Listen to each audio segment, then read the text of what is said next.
But as we slide into the co-main event, you got Belal Muhammad at number 4, Gilbert Burns at number 5. And man, this is going to be a great fight.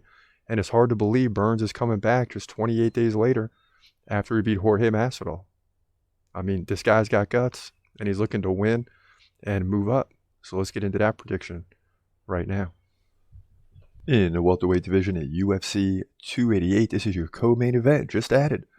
Gilbert Burns, 22-5, takes on Belal, remember the name, Muhammad, who comes in at 22-3. And this is going to be a blockbuster fight, make no mistake about it. Muhammad 1 inch taller at 5'11". Both guys relatively the same aged. Muhammad's 34, Burns 36. Muhammad's got a 1 inch reach advantage. Both guys fight right-handed.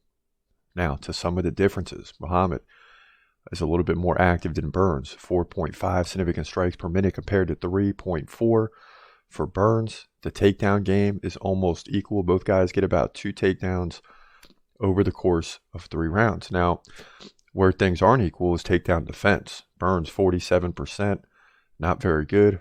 Belal 92%, and that's a big stat right there in this fight. But Burns, since the Khamzat Chimaev loss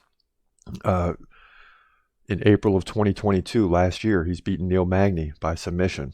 Jorge Masvidal, decision. And you've seen this from a lot of guys that Khamzat has fought. You look at their record afterwards, like Gerald Meerschaert went 4-1 over the course of the next 5 fights. Burns is now 2-0 since the Khamzat fight.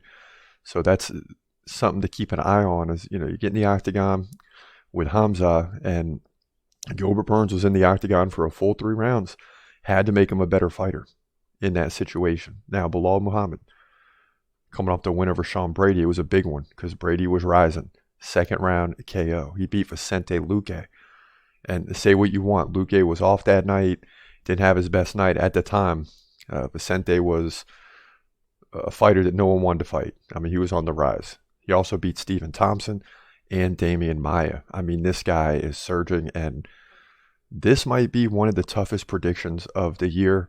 One of the few fights I started to look at before I pressed the record button, right? And I still can't make a decision, but I got to make one now.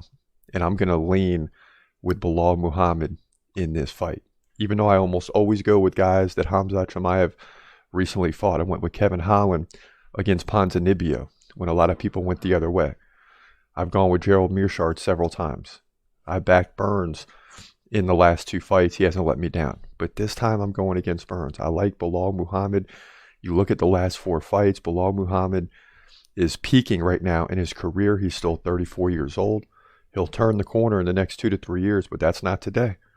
So I like Belal Muhammad potentially to get the finish, but likely win this thing by decision to move to 23-3. He'll do it on significant strikes, takedown defense. He'll keep this fight standing and outstrike Gilbert Burns. Again, to move to 23-3, in my opinion, welterweight division co-main event, UFC 288.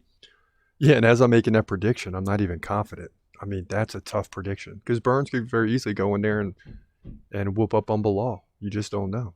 He's gonna fight, wait, he's gonna fight, wait, hold your breath till the end of the night. Last fighter call, UFC at its height, yeah. Bringing that thunder with all his might, saying step up, wanna fight, hold up, think twice, gladiator, assassin, reckless, no abandon, walk through that cage, he'll leave your ass stranded, wake up, hey, where you at, hey,